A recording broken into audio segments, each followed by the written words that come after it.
ilmselt tuleb sisemiselt psühholoogiliselt algust läbi teadmiste ümber kvalifitseerida sõna kannatus, probleemid. Et võib-olla see ei lohuta, aga see vana ütlus, et kõige suuremad sammud elus edasi oled sa teinud siis, kui sa oled mingid jamasid pidanud lahendama, mingid raskused, eks. Nagu öeldakse, amrita on igavikuline jook ja mrita on nagu surm. Et sa pead mitu korda surema. Targad ütled ka, et enne kui sa sured, sa pead enne mitu korda surema.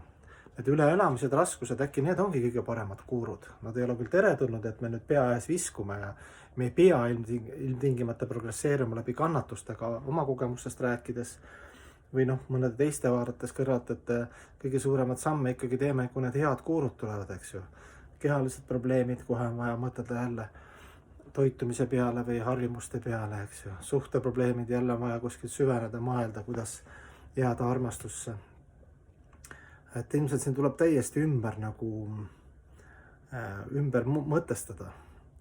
Et kui sa sured, eks ju, läbi mingite jamad elad üle, siis tegelikult sünnib uus versioon sinust ja uus arusaamine ka Jumalast. Et Jumal on ka meie jaoks, eks alguses kauge, ilus, kõrge võib-olla on, eks ma tahan ka sinna kaugele ilus, aga äkki ta on siin kohal ka. Äkki me ei taha, äkki Jumal näitab iga hetk areneb, Jumala armastus on nagu piiritud, ta on dünaamiline, pidevalt muutub, ta muutub järjest armulikumaks ja ilusamaks ja kogu aeg see armastusenergia on selline, et äkki ta, kui ta tuleb liiga lähedale, keegi tuleb seda, et ma ei taha nii intiimselt, eks. Äkki Jumal räägibki läbi nende kuurude meiega selles armastuse keeles. Versioonina. Et mõnikord inimene on ka niimoodi, et keegi inimene, umbes, et ta on nii tahan seda staari, aga siis staar tuleb argipäeva, sa pead hakkama temaga, aga midagi juhtub näiteks, sa pead hakkama ta teenima seda, keda sa armastasid argipäeva raskustes. Siis mõtled, et parem, kui see staar oleks jäänud hästi kaugele. Et nii on Jumalaga ka kohati.